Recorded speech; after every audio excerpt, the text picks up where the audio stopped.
Airing on Asheville FM 103.3 LPFM in Asheville, this is The Final Straw Radio, a weekly anarchist and anti-authoritarian broadcasts and podcast emanating out of occupied Chalagi land in southern Appalachia. We bring you voices and perspectives from projects and struggles all around the world, and you can find our archives, transcripts, ways to follow us and support us at thefinalstrawradio.noblogs.org. This week we're sharing a conversation with Dr. Tariq D. Khan, author of The Republic Shall Be Kept Clean, How Settler Colonial Violence Shaped Anti-Left Repression, out from University of Illinois Press in 2023.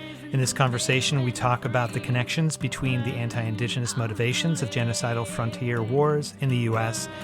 and the inwards turn to heretical movements pushing for freedom for the laboring classes through the great upheavals of the period known as the Nadir, between the end of the post-Civil War Reconstruction and the 1920s. We talk about the roots of anti-leftist violence of the various Red Scares and intersections with the institutions and psychology of white supremacy, settler colonialism, as well as the importance of resistance and education. You can find in our show notes a few links to anti-fascist podcasts that cover related historical topics for those of you who care to explore further, those being The Empire Never Ended and The State Between Us. Also this week saw Rutgers professor and anarchist Mark Bray and his family being hounded, and they eventually decided to move to Spain, where he has now landed and is settling in. The focus of the current administration continues to be sharpened against critics like Bray, who published the 2017 book Antifa, the Anti-Fascist Handbook. A few days earlier, Trump hosted the October 8th, 2025 Antifa Roundtable, featuring the likes of white nationalist Jack Posobiec, alongside grifter media personality and conspiracist Andy Ngo, and administration caricatures like FBI Director Kash Patel, AG Pam Bondi, and Kristi Noem, Secretary of Homeland Security, who claims that Antifa is as dangerous and sophisticated as the Islamic State. The resounding question we should be asking is, what do we call anti-fascists? Clearly, the story of rising white nationalist authoritarianism in the U.S. doesn't resolve around Bray and similar leftists, anarchists, and anti-fascists, but around the increasing deployment of active and reserve military around the U.S. into cities that tend to vote Democrat and have hosted large protests against Trump policies or have sanctuary policies towards immigrants, as well as towards victims of the shock troops being raided, rounded up, and put into concentration camps, if not possibly deported, day in and day out. We didn't get here from nowhere. This didn't arrive on January 20th, 2025. We hope that the following interview helps us think through how we got here and continue the conversation of where we need to go from here.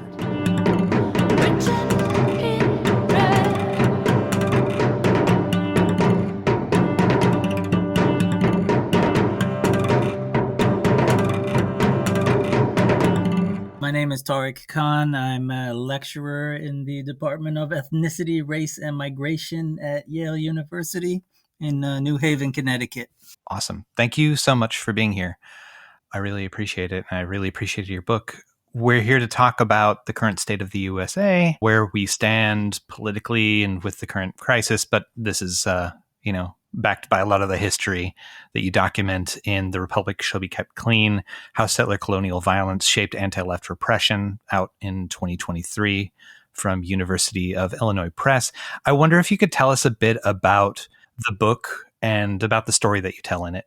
Sure. So, this book was a long time in the making. I actually started thinking along these lines way back when George W. Bush was president, and I was involved in the anti-war movement and a lot of organizing around issues of racism and war and anti-imperialism and all that sort of thing. And living in the Washington, D.C. area, and there were a lot of hate crimes, especially targeting Muslims or people who were perceived as Muslims. For example, there were a lot of Hindus and Sikhs and people and Jews and people who weren't Muslim, but people just by what they looked like, people thought they were Muslim and sort of targeted them for hate crimes as well. And there was a lot of language around at that time as a result of the invasion and occupation of Iraq, this language of like civilization versus savagery. And there were advertisements in the Washington, D.C. subway system. They were also in New York and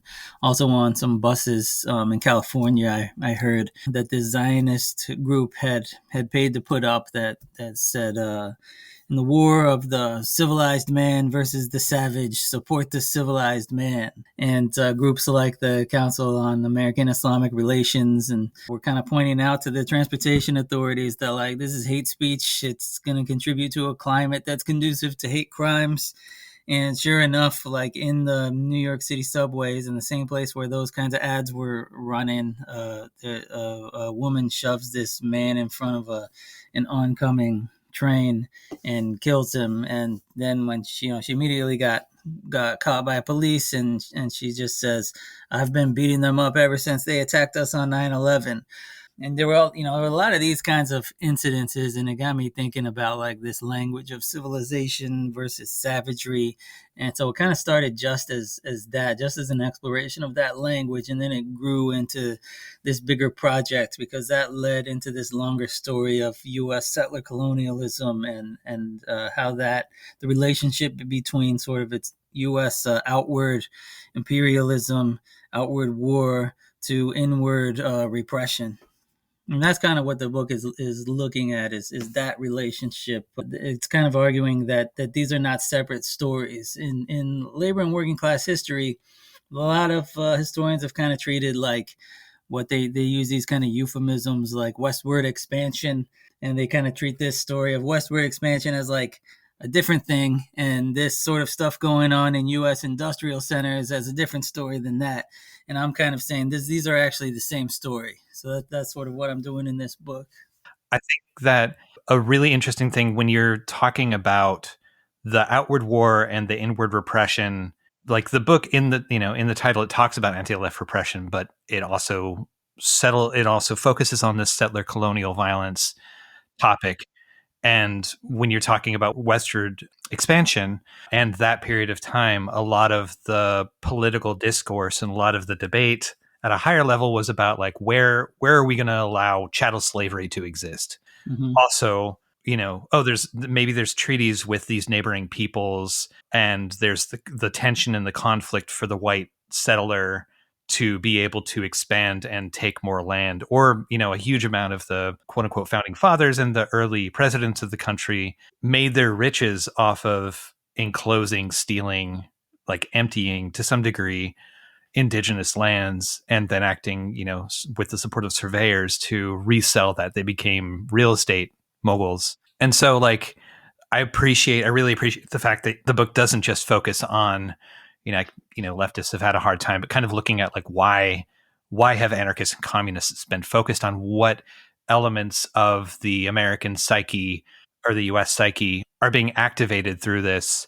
What are the grievances or the dangers that are being pointed to with these quote unquote like alien subjects, and who is it that's doing, what's the perspective that's doing the alienating, like who's the central character in this? Anyway, I'm hoping to, if that makes sense, like I'm really hoping to pursue some of that. So yeah, I wanted to like speak a bit about the use of the term clean in the title of the book. What and who were considered clean from the perspective of the book or from, the historical read, and who was applying the term? It's really weird to me when that language of like peoples who are clean and peoples who are dirty, which is sort of a staple of white supremacy, but it's a weird way of talking about like entire groups of people. And when you see groups of people described as dirty, like something is going on a psychological level, with the people who are using that kind of language. And there were anthropologists have written about like that kind of language of purity, and most of the anthropologists actually were citing what we call the father of American psychology, William James. He kind of looked at like, well, what is dirt? Like dirt is matter out of place. Like if hair on your head, nobody is like, ooh, gross, there's a hair on your head. But take out one of those hairs and put it on like a dinner plate, and it's like, ooh, there's a hair on my plate. Now your plate is dirty, right? Like it's out of place. That's what makes it dirty. And when we're looking at like peoples, it's like they're essentially the notion of dirt implies a kind of a system in existence, and then dirt is sort of a contravention of that system. That's sort of how William James talked about it.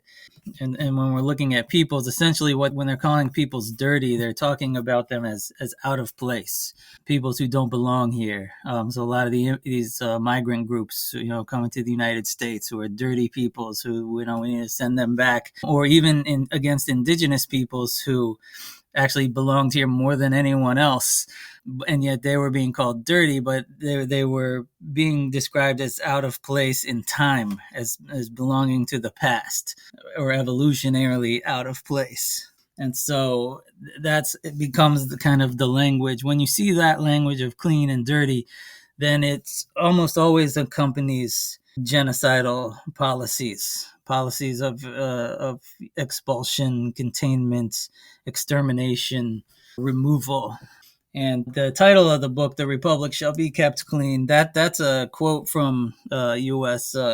Congressman William Vail, who, upon the deportation of some 250 or something anarchists, many of them were Jewish, all of them were born within the borders of what was then the Russian Empire. And as they were being deported on the SS Buford, he says, a cancer is being removed, and the republic shall be kept clean, and in its cleanliness shall endure. Right? This is before the Nazis and all of that. This is U.S. American language that's rooted in U.S. settler colonial history. That's an interesting, not to focus on the Nazis because of the centrality of the story that you're telling, but I think a lot of people don't realize how central the actions and the ideology and the mythos of the U.S. settling and the conquest of the West was to just Germany in the beginning of the 20th century, and also to Hitler personally. Mm-hmm. Yeah, I don't know if you want to say a few words about the modeling of what happened during the Holocaust, during the Shoah, and the relationship to the eugenicist approach that the U.S. had already sort of embarked on. Yeah, I mean, Hitler was, and some of his higher ranking guys, they were very open about the fact that they were learning from the United States. They pointed to U.S.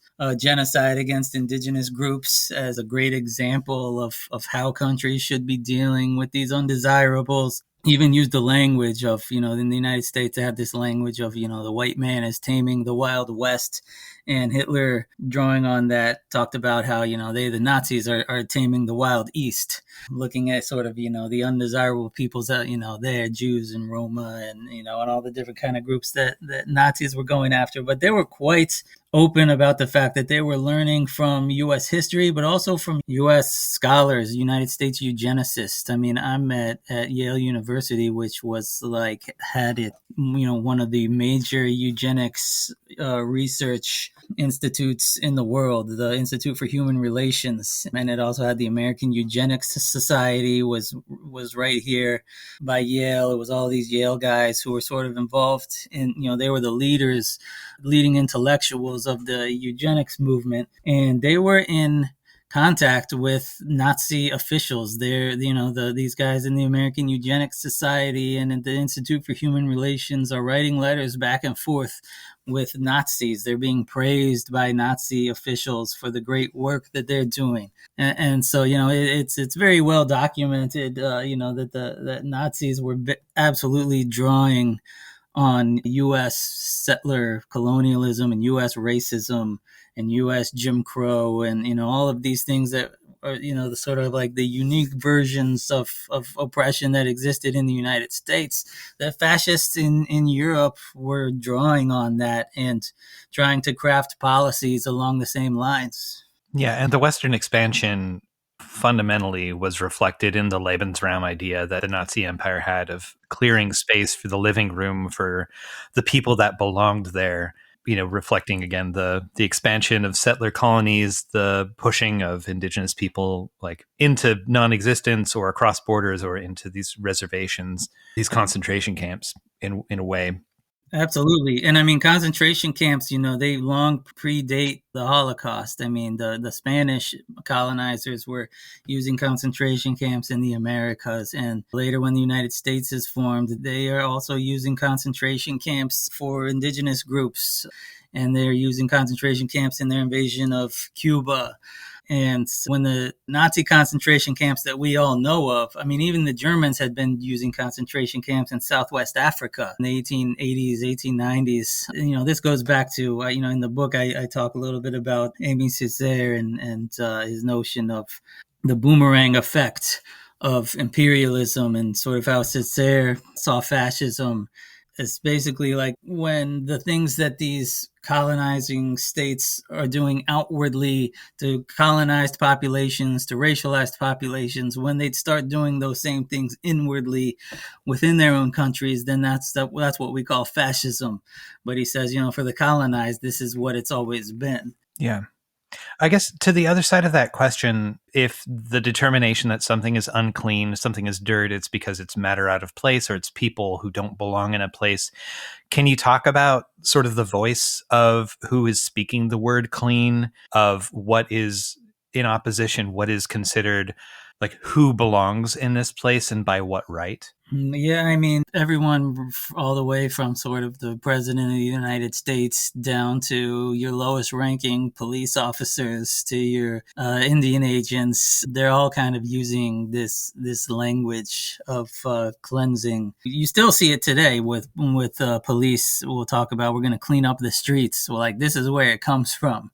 That idea of cleaning up the streets. We're getting all the undesirables out of there. But that's rooted in, especially when we look at the history of the police and see how police were rooted and evolved out of slave patrols and frontier lynch mobs and vigilante gangs and things like that, who literally were involved in genocidal campaigns and using the language of we're cleansing the frontier or we're getting rid of all of these dirty peoples. That's where that language comes from that the modern day police use. It's all sort of rooted in that history.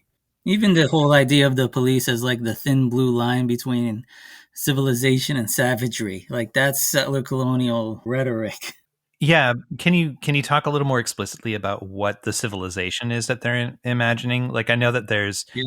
certain visions of like there's certain esoteric and like kind of fringy visions that believe that, white people are the lost tribe of Israel and, and this is the promised land that, goes back to the Bible. But I mean, if the language that the Puritans spoke about in some of the earlier colonies talked about this, we're building a city on a hill, we are fulfilling God's dream by being here, are like therefore we are written into creation as belonging here, and beyond that obviously there's the papal bulls that say that these lands are determined to fall under Christendom, to be in the control of civilization and righteous upright values, I guess. Sure. I mean, that's all part of, the ideological structure of capitalism and settler colonialism, or some people use terms like colonial racial capitalism. My story kind of starts around the 1840s. It's largely people who are heavily invested in industrial capitalism are sort of like the people who are in power. And so, I talk about people like John Hay, I use as an example. This person who had a lot of influential positions for his entire adult life, starting as one of Abraham Lincoln's right-hand man, and then later serving as, Secretary of State, and in between having really influential positions in U.S. media, being an editor at the New York Tribune, which was the highest circulation newspaper in the United States at the time. Like that was sort of like the epitome of like, that's what the mass media was back then. It was print culture. But, he talked about civilization in very clear terms, simply meaning private property. And they used racialized terms for that. So they would use terms like the white man's system of private property, versus, they would use these kind of racist terms like, the red man's system of communism versus the white man's system of private property. So they were racializing economic systems. Capitalism was seen as white. Private property was seen as a white system. The white man's system of agriculture was one of the terms you see. So you would see a lot of language like the white man's system of agriculture, the white man's system of industry, and that basically meant capitalism. So that's what civilization was. And even when we look at like some of the attempts, so-called, the attempts to supposedly civilize indigenous groups, you got things like the Dawes Act, that the whole notion of the Dawes Act was we're going to take land that is kind of held in common by indigenous groups and we're going to break it up into private lots. And we're going to civilize them by assimilating them into the system of private property. So they were very clear in the way they talked about what civilization meant. It meant private property, it meant capitalism, and savagery was pretty much anything that threatened the system of private property. Listeners are likely familiar with the term Red Scare relating to the period around the early 1950s, also known for the prominence of McCarthyism and the House of Un-American Activities Committee, and may even be familiar, as good anarchists many of us are, with what's usually referred to as the first Red Scare around the period of the Palmer raids. Mm-hmm. But I wonder if you could talk about what you point to as an earlier Red Scare and talk about the interesting overlaps and precedents it provides to the later examples. I just to point out, again, if listeners missed, when you were talking about the quote-unquote communism of the red man, Mm-hmm. you found like an early application of the term communism that wasn't in the popularized or like in the Marxist or other or anarchist usage of it, right? Yeah, and this is one of the things I'm arguing in the book is that when we sort of take indigenous, a lot of indigenous studies scholars have kind of talked about how settler colonialism cuts to the core of what the United States is. And when we take that idea seriously and we see settler colonialism as sort of like this major category of analysis, the periodization changes in terms of, we have certain ways that we, as historians, that we periodize U.S. history and we break up textbooks in these certain ways. And as you talk about with anti-communism, like most works on anti-communism, I mean, there's some good works, but I'm not criticizing these works. I found a lot of these works very useful, but most of them, they'll kind of start around post-World War II period with the, Cold War, or some of the better ones will go back to what you called the first Red Scare, the Palmer raids and all of that sort of thing. But that's actually the time, what they call the first Red Scare is the time period when my story in this book, that's like the end of my story. And so, because when we're taking settler colonialism more seriously, then anti-communism looks different. So, right, as you said, I looked at the congressional record and I was kind of looking for like when is one of the earliest instances of like anti-communist rhetoric, as like modern anti-communist rhetoric as we know it. Like, when does that start? And it goes back into the 1840s. I mean, as soon as the word communism enters the lexicon, anti-communism also enters the lexicon. And, the word socialism had been around for a while, at least since the 1820s, maybe a little earlier than that with, it was a lot of it was utopian experiments and stuff like that, and different kinds of religious versions of socialism. And it meant it was a pretty big umbrella, meant a lot of different things. And then it wasn't, the 1840s, it was the German socialists who started using the word communism. And even before Marx, there were a few folks who were, I think I mentioned August Becker's book, What Did the Communists Want, that came out in like 1844. And of course, the Communist Manifesto hits the streets in 1848. And Marx is giving talks in 1847, using the word communism, and this stuff is being reported on in U.S. newspapers. So people, the literate public in the United States, would have been familiar with these terms. The labor newspapers covered the activities of socialists and communists in Europe, even though the labor movement in the U.S. at the time wasn't really that radical. They were sympathetic to some of the European radicals and reported on them. And so the word sort of communism sort of enters the public consciousness in the United States in the in the late 1840s. And immediately you have congressmen, especially the pro-slavery congressmen, are starting to use anti-communist rhetoric to make pro-slavery arguments. So, like I mentioned, some of these guys who are, 1848, you have, the United States steals over 500,000 square miles of land from indigenous groups. We say from Mexico, but it actually was not even Mexican land. I mean, nominally it was Mexican land, but in reality, those were indigenous territories. That wasn't the United States or Mexico. And the United States takes all of that land, and now they have all of this land that is populated by different indigenous groups who are not citizens of the United States. And all of these questions about, what they call the Indian problem arise, but also problems about what are we doing with all this new territory? Is this going to be free states or slave states?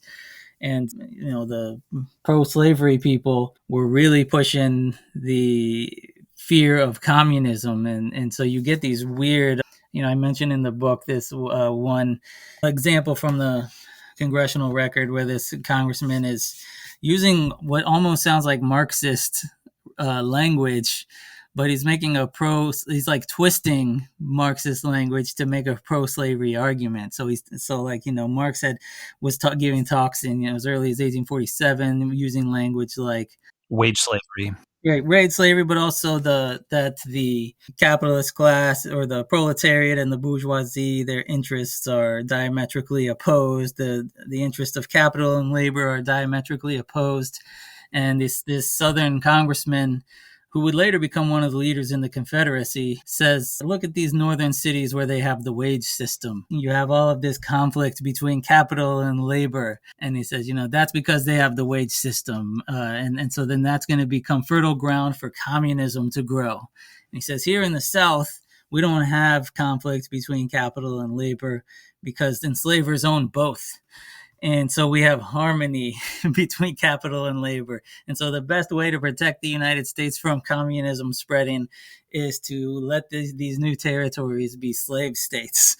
And you're getting arguments like that, using communism as like this thing that like we have to have slavery in order to protect us from communism. That's 1848. And then you also have these U.S. Indian agents who are using this kind of anti-communist rhetoric in the North. And, they're also in the congressional record in their reports to Congress where they're supposed to be getting the Dakota Sioux people under control, and they're having a really hard time doing, they're not able to. So they're reporting back to Congress saying like, it's impossible to civilize them because of their system of communism. That is the first instance I see of the term system of communism in the congressional record. And they're talking about the Dakota Sioux. They're not talking about European socialists or anything like that. And they're saying like, essentially the argument is they have too much freedom, too much democracy. They share resources and they share power. And these Indian agents translated that as system of communism. And the tactic that they would often use, colonizers have used this tactic all over the world, as long as colonialism has existed, where you try to sort of handpick someone from the colonized population who you think is a leader, and you can kind of manipulate them and maybe shower favors on them, give them, privilege them in certain ways. And then you use that leader to control the rest of the group. They were complaining like, we're trying to do that with these chiefs, and it's impossible because the chiefs don't have power to, there was this sort of false idea that a lot of white settlers had that like there's these Indian chiefs who are like dictators who have absolute power and whatever they say goes. And what they were finding was the system was actually far more democratic. And they would say, we call these chiefs to these meetings and they bring all of these braves with them. And the braves make sure that the chief doesn't make any agreement that goes against the wishes of the people. And it's an argument of they have too much democracy and our tactics aren't working. And it's because they're communists. And essentially they're saying they can never be civilized because of their system of communism. Now, if you can't be civilized, then what's the solution? It's the solution for settlers is for colonizers is extermination, which is exactly what they do. The language, that kind of language, this is another thing I talk about in the book, is like that sort of like anti-communist language almost always accompanies violence. It's not just rhetoric. And so, with the Dakota Sioux, you had a genocidal campaign against them conducted by formal forces of the state, but also by just sort of regular white farmers. Little Crow was murdered by just this farmer and his son. Found him, he was gardening, and they just straight murdered him and scalped him. And then the father got paid $500, from the state, and his son got paid $50 for the scalp, which was a lot of money back then. But this is sort of, the language, that kind of language of civilization versus savagery and anti-communism, it accompanies that sort of exterminationist policies in the real world.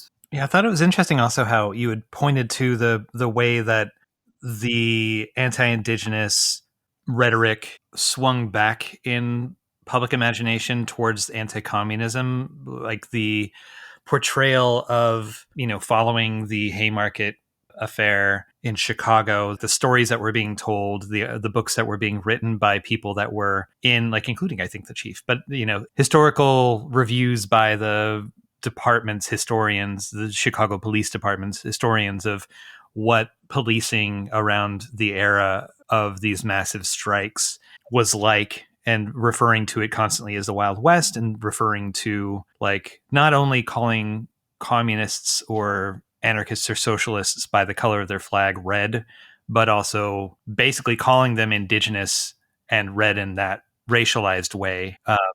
To conflict, to say that, like, this war for civilization includes the extermination or the control or the civilizing of these dangerous proletarians, often foreign born, who are undermining our possibility of civilization here. We're basically the same as those fighting on the Western territories to help settler expansion. Absolutely. It's pervasive in the police literature. And we have to remember, like, at this time in history, you're looking at like 1870s, 1880s, 1890s, the police were a relatively new institution. And, a lot of the population didn't respect the police, and they didn't see them as a legitimate. They saw them a lot of the ways that, like, think of like the way that a lot of people nowadays see ICE, right? ICE is this pretty new agency, and they're sending ICE, thugs into cities, and like the ICE thugs are just facing all kinds of resistance. People don't see these ICE guys as legitimate authority.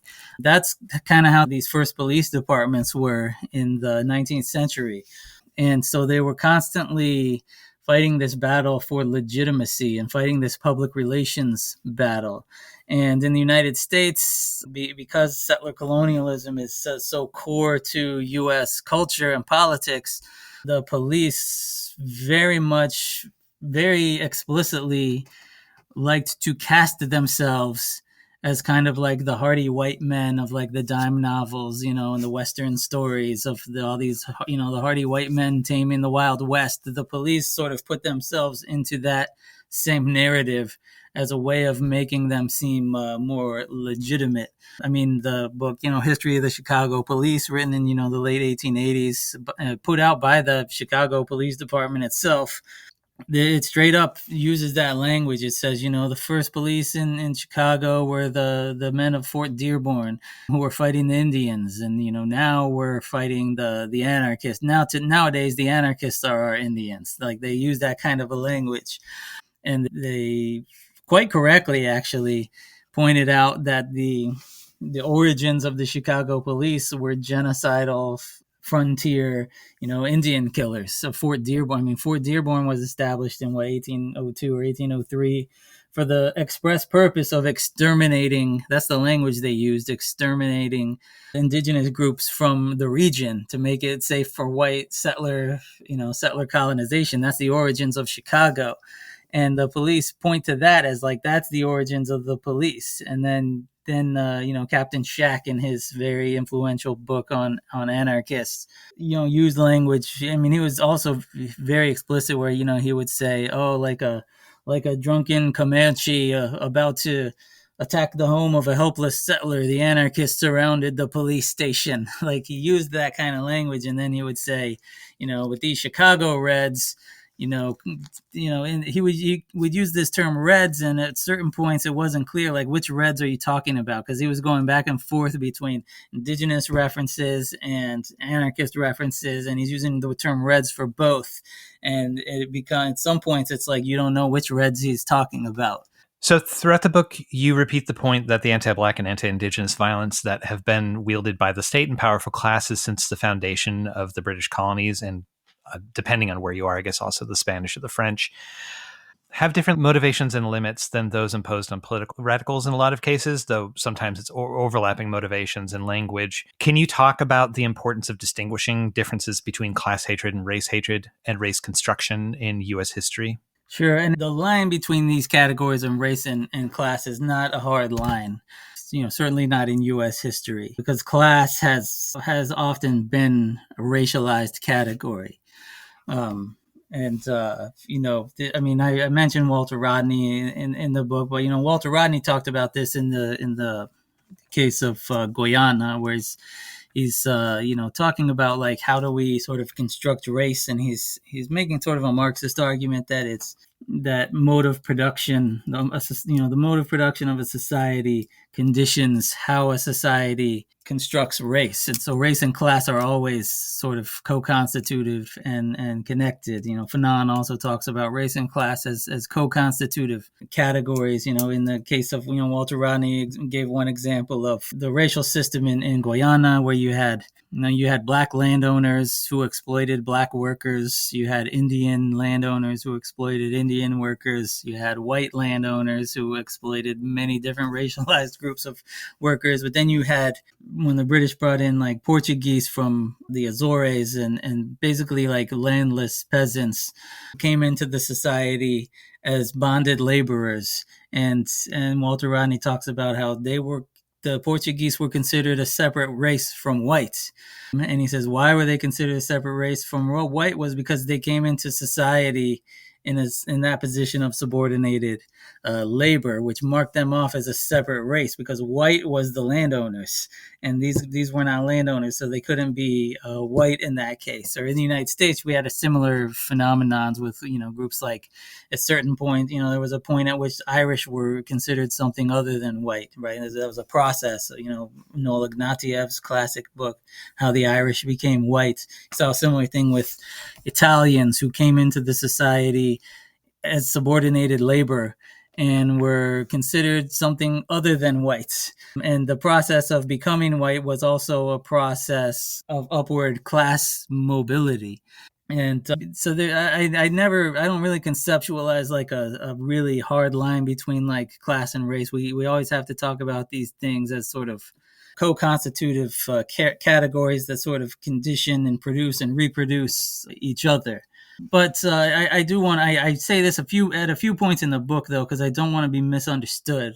I'm definitely not arguing that like anarchists became the new Indians or something like that. Like anti-indigeneity never ceased even into the present day. Like settler colonialism still exists. Anti-Indigenous policies and attitudes still persist. It wasn't like anti-communism or anti-anarchism replaced anti-indigeneity. But what I'm saying is that because anti-indigeneity and because settler colonialism is so foundational to U.S. culture and politics, that then conditioned the form that anti-communism would take. Because it's how did the state learn how to do things like crowd control or how to suppress an uprising?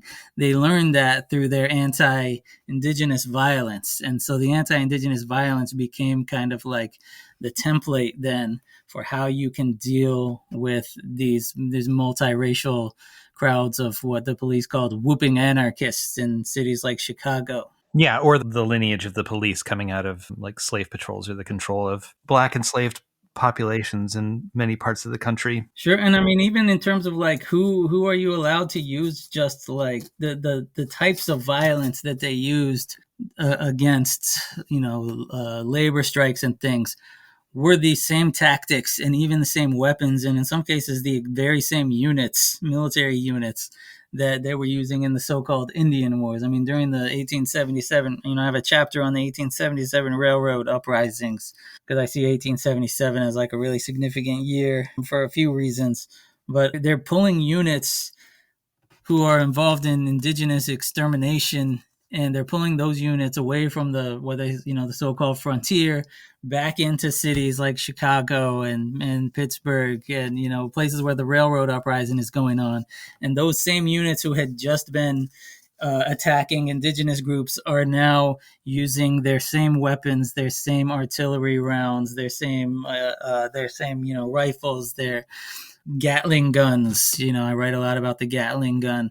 That they're using the weapons of colonial control within U.S. cities to put down like this railroad uprising, and the language that the property owners, the railroad guys, and the people who are allied with them, the big industrialists, the language they're using is like they're talking about the railroad war the same way they're talking about what they call the Indian Wars. So, you open the page in the New York Tribune, and there's one article, one column that says the Indian Wars, and right next to it is a column that says the Railroad Wars, and they're kind of like right side by side, and they're talking about these things as if like they're part of the same thing. Mm-hmm. So, considering the current political climate under the second Trump administration, having declared war on what they call the radical left, we're in an interesting position to examine some of the history that you cover in this book and its echoes and emulations today. I'm not a fan of tight historical comparisons, which tend to flatten and shove square pegs into round holes to make a point. But the current administration has telegraphed some of their visions. And I was hoping that maybe we could speak about the current administration's declaration of war on the radical left and Antifa as internal enemy, and lessons that we can take from history to apply to this current day.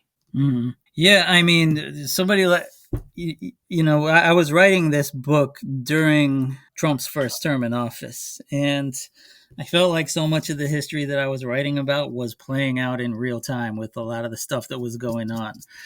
And I actually included a lot of that stuff in earlier drafts of the book, and I had to cut most of it out just for length. And they didn't want the book to seem like too dated to that one period of time. But I definitely see this book as extremely relevant to a lot of the stuff we're seeing the Trump administration do. And relevant even to a lot of stuff that was going on under Biden as well. This isn't just like Republicans versus Democrat thing. But I mean, Trump, absolutely draws on this sort of these myths, these settler colonial mythology. He's put up the picture of Andrew Jackson in the White House. And I remember him standing in front of the picture of Andrew Jackson, announcing his the crackdowns on immigration, and announcing the children in cages, family separation policies, and things like that. He's giving those speeches with a picture of Andrew Jackson, right behind him. Definitely like seeing himself as kind of like Andrew Jackson's, reincarnation. And as many white supremacists in the United States, Andrew Jackson is kind of like a hero to them. That he was, one of the architects of the Trails of Tears, and a vile enslaver and racist. But yeah, the way that Trump talks about sort of the left is he uses a lot of the same kind of language that the people I talk about in my book use, that language of pathologization, that language of civilization and savagery. You find the Trump administration using a lot of that exact same kind of language, same kind of stuff that, Theodore Roosevelt was saying. You find Trump is talking in those same kinds of terms and pushing similar kinds of exterminationist policies. Yeah, and also clear, like with the example of, troops being called into Oregon currently, it's because it's quote unquote like a dirty and war-torn city. But then the actions that, are going on while we're having this conversation in numerous cities around the country, but like Memphis, notably in Chicago. There's been a lot of coverage of these like military raids onto apartment buildings and the detention, arrest, killing in in a few cases of like folks who are suspected of not having documentation or being immigrants or overstaying visas or whatever, or just applying for applying for citizenship.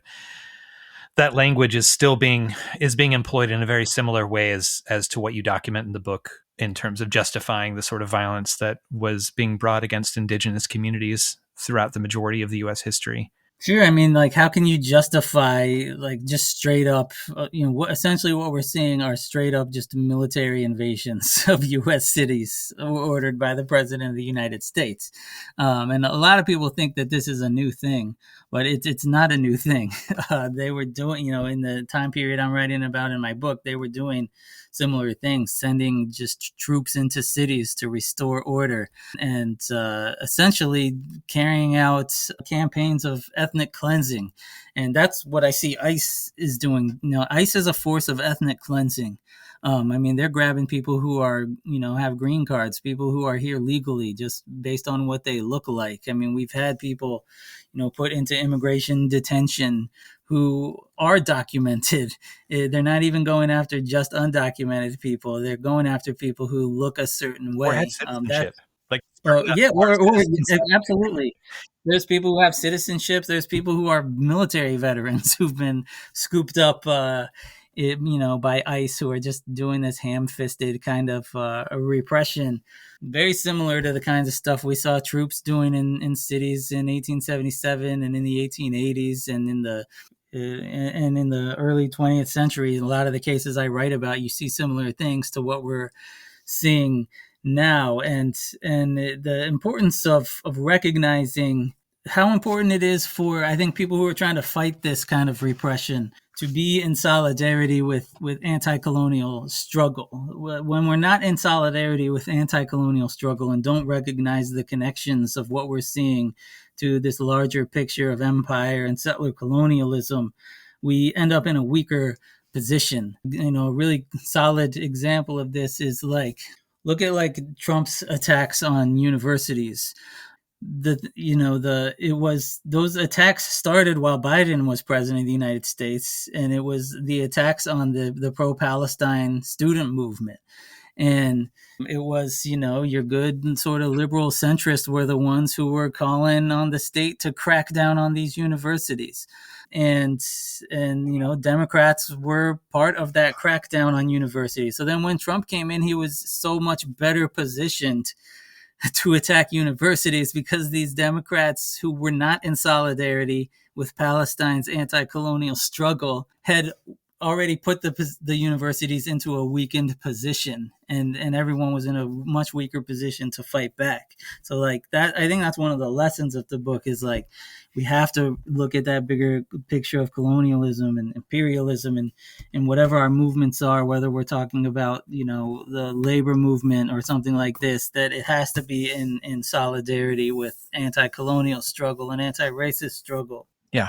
No, absolutely, and very well said. So much of the violence that you describe in the book, this is kind of pivoting a little bit, but much of the violence that you describe in the book, often in brutal detail, is presented as having a few levels of meaning and purpose, including the eradication or harm against the target, but also the reassertion of identity among the perpetrators, like an internal disciplining.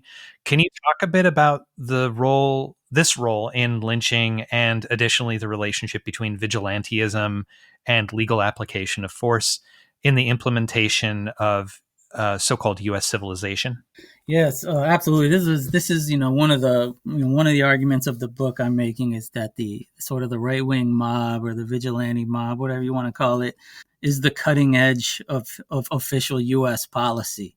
And so I have a lot of examples of where what the state eventually institutionalizes is actually what your sort of white supremacist mobs are doing on an extra legal level.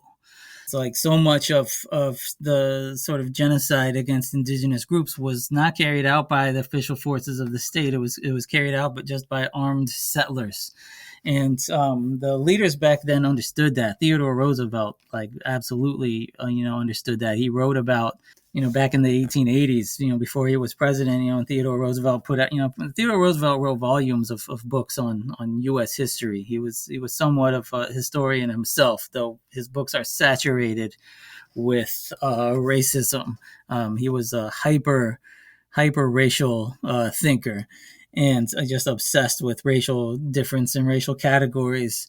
But Theodore Roosevelt talks about the colonization of the U.S. South, and he talks about how he says, it's the armed settler who announces the permanent dominion of the white man. That's the term he used, the permanent dominion of the white man. Because he says, look, you can send the army in and they can, win some battles, but then they leave. How do you actually hold the land and say, okay, this is the United States? Is you have to have armed settlers who live on that land. And that's when you have the permanent dominion of the white man. This is kind of like, Roxanne Dunbar Ortiz has written about in her book Loaded, A History of the Second Amendment, how the Second Amendment was actually based on a lot of already existing policies and practices, some official, some unofficial, of white settlers who needed to be armed vis-a-vis indigenous resistance to colonialism and black resistance to slavery, and that's actually the basis for what would later become institutionalized as the Second Amendment. But white mobs play a big role in this book, in a lot of the violence I'm seeing that I'm writing about, and they play a big role sort of in anti-black violence and the maintenance of the system of slavery, anti-Indigenous violence, settler colonialism, and all that. But white mobs are also going to play a major role in industrial control and in keeping sort of these migrants, working class people in line, keep them producing, keep them making profits, for the capitalist class. And, they're the ones who oftentimes go in to break up strikes. Oftentimes it's not the formal police, but you get just mobs of white men. I write about later groups like the American Legion who basically are lynch mobs. And then how the work that a lot of what these white mobs do then gets institutionalized by what the police do, or actually, the formation of the FBI and things like that. A lot of what the FBI took on was what white mobs were already doing. These things get written into law. So I kind of talk about the congressional record and how they're reading off all of these white men's fraternal organizations who want the state to make laws to crack down harder on the anarchists. But those groups who they're reading off were the members of those lynch mobs. And so, I kind of say the lynch mob is the cutting edge of U.S. policy. If you want to see the direction U.S. policy is going to go, look at what the white mobs are doing. Modern day example is, the attack on the, January 6th attack on the Capitol. That mob that broke the law and, attacked to overthrow an election, they are getting everything they wanted now through the state, and they've all been pardoned, and now they're getting all the policies they want through the state. So what that mob was trying to do extra legally, is now being institutionalized by the Trump administration. So I have examples of that throughout the book of where the white mob does it and then the state sort of institutionalizes it. But there's a very blurry line between vigilante violence and state violence. I actually argue that the vigilante violence is state violence. And that's not an original argument. A lot of scholars in the Black radical tradition have argued that, for, since the 19th century. In the early 20th century, you have, one of the people I cite is the great Black radical sociologist, Oliver Cromwell Cox, who studied lynching and racial violence. And he talked about the lynch mob. He used this phrase, the whip hand of the ruling class. And some studies on lynching, some of the early studies on lynchings found that lynchings, it wasn't these so-called alienated, backwoods, so-called rednecks or whatever that were doing the lynching, but it was the most enfranchised members of society were the leaders of these lynch mobs. They were property owners, right? The real estate men, bank owners. Sometimes you'd have the sheriff and members of law enforcement were members of these mobs. The people who were the most enfranchised in society, those are the ones who were forming these lynch mobs, and they weren't seen as criminals. The lynch mobs were seen as, a lot of the conservative newspapers praised the lynch mobs as like these heroic white men who are saving civilization because the state's too weak to do it right now, so they have to stand up and do it themselves, kind of a thing. That actually started getting to the respectable mob portion of it. Like there's the way that mob violence does the work of power already, because it's constituted of elements of the powerful classes. But like one element that I think that you touched on and I found pretty interesting, as someone who's very, like, as a white person who's very fascinated by the construction of whiteness and the reconstruction of whiteness, the reinforcement of these boundaries that, I mean, this was not exactly the point of the book, but like the reconstruction of the boundaries of like who is in the in crowd, who is in the out crowd. How do you? Yeah, you're talking about how the mob isn't simply like about enforcing the group that the mob is going after, but it's also about sort of enforcing a kind of conformity to white supremacy amongst the white or amongst the dominant population. Yeah, you definitely see, and that's what some of those early lynching studies showed, was that lynchings happened most in places where there was what the sociologist Kai Erikson called a boundary crisis. And the boundary crisis essentially was where white racial solidarity, which was a cross-class, whiteness is a cross-class alliance. And when that cross-class alliance started to break down because workers were creating greater class solidarity from below, and that was sort of the boundary crisis. Those are the places where you started to see the most lynching. And so the lynchings, one, they were about keeping Black people in a position of subordination, but they were also about getting all of those white people who were sort of replacing their white racial solidarity with class solidarity to see themselves first and foremost as white men and as white people, and to reestablish that alliance. This is why one of the reasons why lynchings were these big public spectacles. They would sell postcards after lynchings. People would bring picnics and watch, but it was like a festival of white solidarity. It really was like a carnival-esque atmosphere at these lynchings, and that's what it was about. And I showed some examples.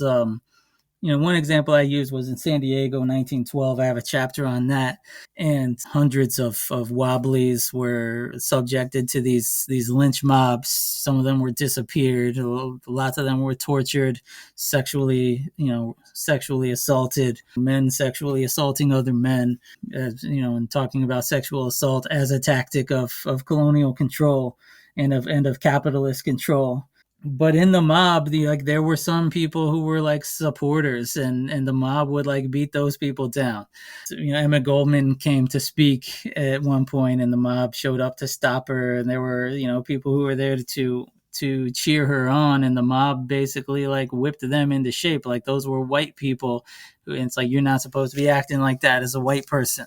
Some members of the mob weren't. Sometimes it was as much as just enforcing that patriotism. Like they didn't have like their American flag pinned on their lapel or something, and members of the mob would beat them up, enforcing that patriotism on the mob itself. The lynch mob is about as much about enforcing conformity of the white population or the dominant population as it is about keeping subordinated groups down. In chapter 4, you discuss the examples of class-based paramilitarism through the life of John Hay of the Black Horse Troop, and also talk about the likes of, please, anyone a German speaker in the audience, please forgive me for this, Lehr und Wehr Verein, a workers' militia in Illinois during the period that's referred to as the Nadir. Can you talk about this phenomenon of class-based paramilitarism and in that period, and what lessons could be gleaned about from their successes or failures or repression? Mm-hmm. Yeah, I mean, the workers in places like Chicago were subject to so much violence.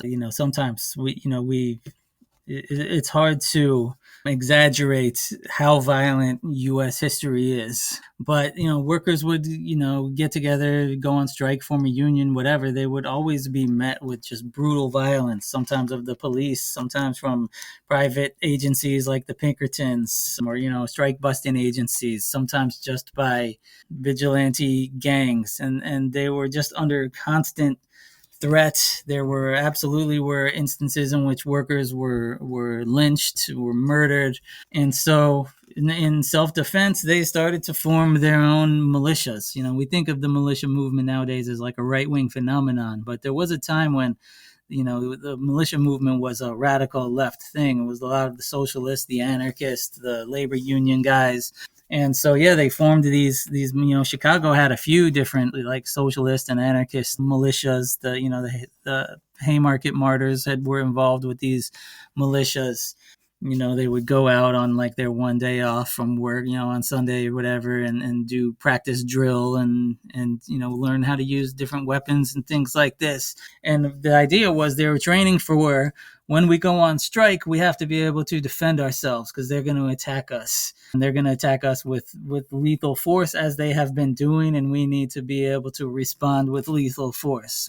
Otherwise, we're not going to be able to make any gains. And that's when you actually got some of the first sort of gun control laws. It was conservatives were the ones crafting the gun control laws because they wanted to disarm all these armed leftists. Similar thing you saw later on with the Black Panther Party, and you actually had people like Ronald Reagan in California pushing gun control laws because they wanted to disarm the Black Panther Party. Right, the Second Amendment has never been for people like that. The Second Amendment has been a thing for people the dominant group that is aligned with the U.S. settler colonial state. That's who the settler. That's who it's for. White men. White conservative men. And when other groups have started to arm themselves, you find conservatives. These strong NRA loving conservatives are the ones who start pushing for gun control. But yeah, they actually had one of the first. I don't know if it's the first, but definitely one of the first marches for the Second Amendment was these anarchist and socialist workers in Chicago. And they did this armed march in response to a law that was outlawing their guns, and the leader got arrested. But I mean, that it was about self-defense. I mean, they were facing very real violence, and they, especially after I talk about 1877 as a turning point for both the ruling class and the working class. But for the working class, one of the things that was the turning point was they saw that the state was willing to just come in and just mow down workers with Gatling guns. There's the kinds of things that they were doing. Fire artillery rounds at groups of workers, indiscriminately just fire into crowds of people. And after 1877, a lot of people in the labor movement who had been kind of moderate voices, including Albert Parsons, the Haymarket martyr, he had been involved in Republican politics prior to that. And then he joined the Working Man's Party. And he was, even during the 1877 strike, he was giving speeches to workers telling them not to strike, but to vote for Working Men's Party into office, and we can make good laws that'll give us a better deal. Like, that was the kind of language he was using but then after witnessing just the absolute just brutality and cruelty of the state, that changed him, and he started going down this more radical path. And a lot of working class people actually started to turn more towards socialism, towards anarchism, because they saw the lengths that the state was willing to go to keep the workers in the position that they were in. Near the end of the book, you nail home a criticism of the study of European fascism to understand U.S. reactionary movements. As stated by the national commander of the American Legion, Alvin Owsley, quote, "The fascisti is to Italy as the Legion is to America," unquote. This militarist group advocated and continues to advocate an ideology that they call Americanism, one espoused by Teddy Roosevelt, who was the father of one of the founders of the Legion and a hero of the current president. Can you talk about this concept of Americanism and its variations during the period that you cover in The Republic Shall Be Kept Clean, and how studying this may give a clearer view than fascism, like Italian style, or Nazism in Germany, in the framing of past and current authoritarianism in this country? Yeah, I mean, one of my problems with like that, the European fascist kind of constant references, it's kind of a way of saying of denying U.S. history, of saying like, when we look at like what ICE is doing or something, and then a lot are like, oh, this is like the Gestapo or something. Essentially, we're saying this is not American. This is something that they do overseas. And people even will use these phrases. A lot of very well-meaning liberals, people even who I respect, will say, this isn't normal. This isn't what America is about. And I want to say no. This is exactly what the United States has been about. This is rooted in U.S. traditions. It's not rooted in German Nazi traditions. It's rooted in U.S. American traditions that grew out of the systems of slavery and settler colonialism and capitalism. And if we really want to fight this, we have to understand what its roots actually are. And if we're trying to foreignize it, then we're denying the reality. And then the solution then becomes, oh, let's just get back to normal. Well, back to normal is intolerable oppression for a lot of people. In a lot of ways, it's like falling into it's falling into the same use of language as, like this is unclean. This is not natural to be here. It's like the implementation of how the term Antifa is being used. It's like clearly not. It's referencing this foreign-born ideology that is pronounced differently from everything else here. It's not the natural, like healthy way to do things, right? Yeah, and I mean, even when we had a fascist parties in the we had a Nazi party in the United States before World War II, and we had a major Nazi rally, and we had big Nazi rallies in Chicago, and one of the ones that you could probably find on YouTube of a huge Nazi rally at Madison Square Garden in New York City.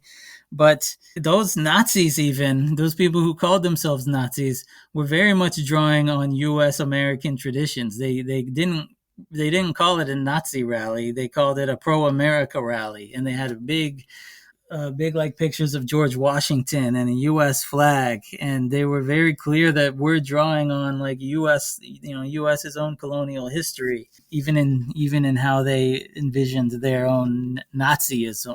And I was in one of my classes the other day that I teach. I was playing some of Woody Guthrie's anti-fascist songs, and Woody Guthrie. If you listen to the lyrics of some of his all you fascists bound to lose, he talks about Jim Crow and the poll tax as fascism.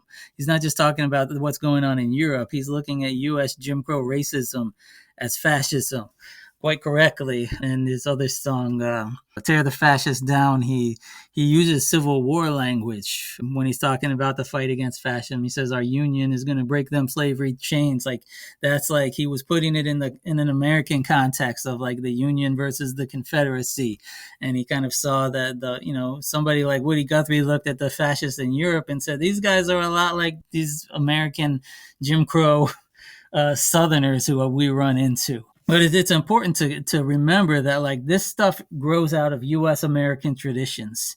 And what does it mean to get at the root of that? It's going to require something different than just like voting for Democrats or something like that and getting back to normal. It's going to require some much more radical, fundamental kinds of changes. It's going to require us to take seriously Indigenous calls for things like repatriation and land back and decolonization and all of those, reparations, all those words that like, a lot of social movement folks kind of think it's like over the top and it's just going to be a sidetrack us.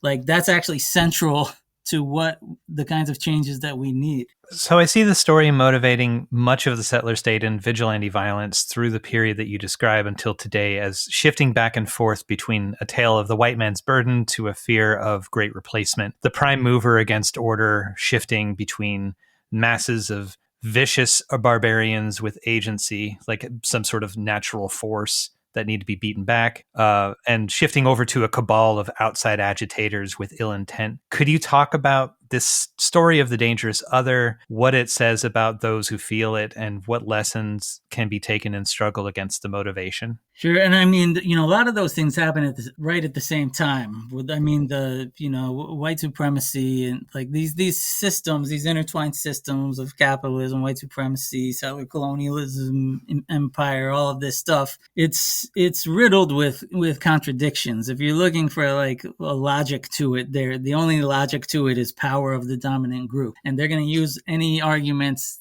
that are there, even they'll use contradictory arguments in the same breath. And so they'll do that sort of like, oh, we're civilizing these savages and these savages are going to replace us, so we have to eliminate them. They'll talk about both things together without even giving it a second thought. But they'll grab at whatever justifications they think are going to be useful in the moment that they're in. So, that's something that's central to sort of both, to whether you're looking at like, European fascism or the US, the US versions of that in terms of the US's own forms of oppression. You're going to find it just riddled with all of these kinds of contradictions. I guess I was kind of trying to get at this vision that you describe throughout a lot of the book. Is it almost has like the mass, the mob is the threat that is weaponized by white supremacy. It's about conquest. And then now a lot of the rhetoric that's used is like you talk about some of the idea of the outside agitator coming in, and then throughout the 20th century you see more and more of this through the civil rights movement and reactions to it, or during like reactions to Reconstruction. You've got this idea that, well, the masses aren't actually smart enough to the mass that doesn't belong isn't smart enough to organize itself, so it takes either a communist, and usually that's Jew coded, it's usually an anti-Semitic trope, but in either case there's this fear of replacement. There's this reflective fear of exactly what our culture has been doing, and what the subject that has this fear is, afraid of happening back to them. All those fears of, oh yeah, okay, Black folks, but at the same time, sexual violence has been imposed through chattel slavery and then onwards, on Black community. Yeah, you see what I'm saying, right? Yeah, I mean, this is, classic in psychology, of projection, where they're basically projecting their own evil on the whatever the group is that they're calling the enemy. You saw a lot of this during like the Haitian Revolution, and then enslavers in the United States were terrified of uprisings in the United States, and the fear was they're going to do to us what we've done to them, and fears of like as indigenous groups that we've been exterminating, they're going to exterminate us, because they can't imagine that anybody exists outside of their own logics, and so they kind of project their ways of thinking onto people who don't think that way. And so it's very irrational fears, but it's powerful. It's powerful in sort of mobilizing white violence, because a lot of people believe those, that kind of stuff. They believe like, oh, these immigrants they're going to take us over, and then they're going to treat us the way that we've been treating them, kind of a thing. Like the anti-Semitism doesn't seem to really like play really strong into it until the early 20th century.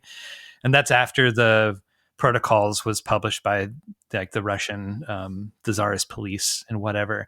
And it seemed like the focus on who the target was, like who was the active agent that needed to be undermined.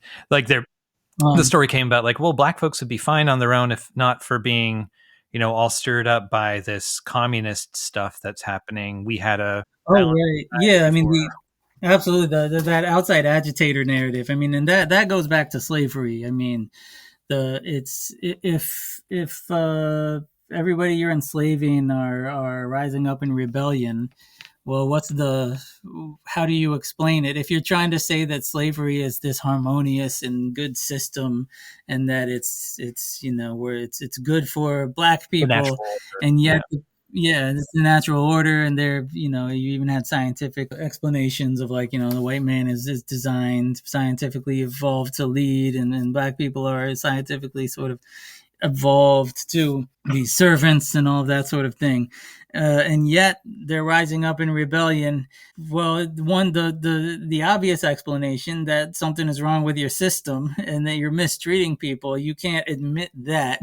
So how do you have to come up with something else? And so the outside agitator narrative became very useful as sort of an explanation for like slave rebellions and things like that. And then you even saw that used sometimes for indigenous rebellion. I mean, there at one point they were saying that Mormons were stirring up indigenous groups to rise up against the United States. Obviously not true, but that that was one of the kind of narratives that was coming out in the 19th century. And then with industrial capitalism, and you have these huge workforces of wage laborers, migrant laborers, and people like this, and they're wanting to form unions and things like that. It's a similar thing. If your business is so good for people and your system is so good for everyone, then why do they want to rebel against it? Oh, it's these outside agitators. John Hay talked about it, like, oh, these anarchists came in and filled their heads with ideas, and it oftentimes was racialized. I talk about one congressman who says, we don't have any anarchists, we only have good Anglo-Saxons in my state, where like they're posing Anglo-Saxon a racial category against anarchists. But yeah, you find that, and the anti-Semitism, absolutely was pervasive. I mean, when you look at like some of these mass deportations, how many of the people who were deported who were Jewish, Jewish anarchists, Jewish socialists, and there really were a lot of working class Jewish radicals who were like, in at some points in times, like Jewish radicals were the backbone of the labor movement in certain cities, and stirring up anti-Semitism was kind of a way for bosses to sort of stir people up against those unions. And when William Vail, who the book title is from his quote of "The Republic shall be kept clean," he was talking about all of these Jewish radicals who he was deported, who were being shipped off to Russia, and calling them a cancer that's being cut out of the body politic. And and how that we're cleaning the republic by getting rid of all these Jewish radicals. And they used terms like Christian civilization as much as they used terms like the white man's civilization. They use Christian was sort of like another term that kind of that they use kind of interchangeably with it. And the radicals also, they railed against Christian civilization. You look at like Lucy Parsons or Emma Goldman, they oftentimes used that term Christian civilization in a very derisive kind of a way. But yeah, that outside agitator narrative is pervasive, and we still see it today. I mean, we saw it in the uprisings in Minneapolis in 2020, and they would say, "Oh, these aren't people from Minneapolis; these are outside anarchists coming in." And then you look at it, and it actually is like a lot of the people actually are from the very neighborhood that the uprisings are going on in. And yeah, there are other people who come in solidarity, but yeah, it's an old trick that goes back to slavery, that whole outside agitator thing. Yeah. Well, I guess kind of closing up, the right has been attacking revisioning of history for a very long time. You quote in the book Woodrow Wilson saying that Reconstruction era teachers who were offering newly legalized educational opportunities to the formerly enslaved, like, had some pretty negative things to say about them, about, undermining the natural order of things. And you've got, obviously, like, more recently, all the critical race theory terminology being thrown around, all the right-wing presence at local school boards over the last like 5 years. I wonder if you could talk about the importance of education, the role of it in change that you see and that you're happy to participate in, and why you think that the right finds it so despicable and wants to attack it so, virulently. Yeah, I mean, right? The right's their sort of ideology, their version of history. The right wing ideology requires a certain version of history to be true, but that version of history is not true. And those of us who are educators, and we're kind of talking about like, well, let's look at what the historical record actually says not just something that makes you feel warm and fuzzy and patriotic. They hate it, and this isn't a new thing. We talked about in the book. You mentioned the Woodrow Wilson example, but Woodrow Wilson was talking about Woodrow Wilson, a notorious white supremacist from the South. And, he was a historian also. He actually was a history professor at Princeton, back before he was in politics.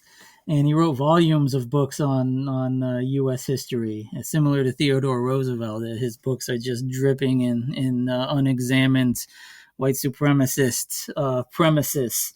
But yeah, he talks about in the book where he's talking about Reconstruction. And by the way, this is the same book that the Ku Klux Klan film Birth of a Nation that Wilson had a screening of in the White House. This first motion picture, in history that glorifies the Ku Klux Klan and pushes these sort of notions of the hypersexual, violent black man who wants to destroy pure white womanhood, and how the white man has to rise up and basically become a lynch mob to save pure white womanhood and save civilization.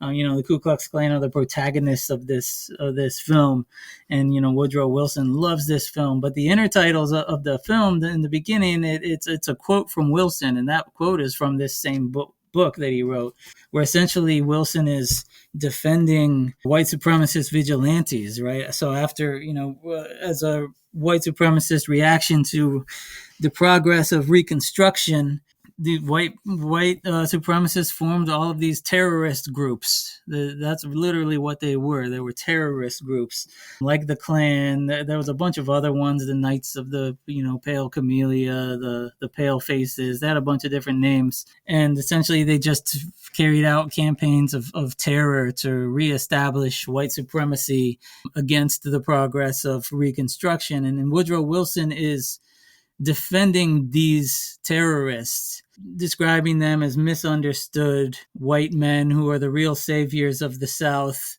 And one of the things that these groups did, they didn't just attack black people. They also attacked white people who were seen as sort of in league with black people. And they attacked teachers especially. They hated all of these teachers who were teaching about racial equality and teaching history that made these racist white people's ancestors not look good.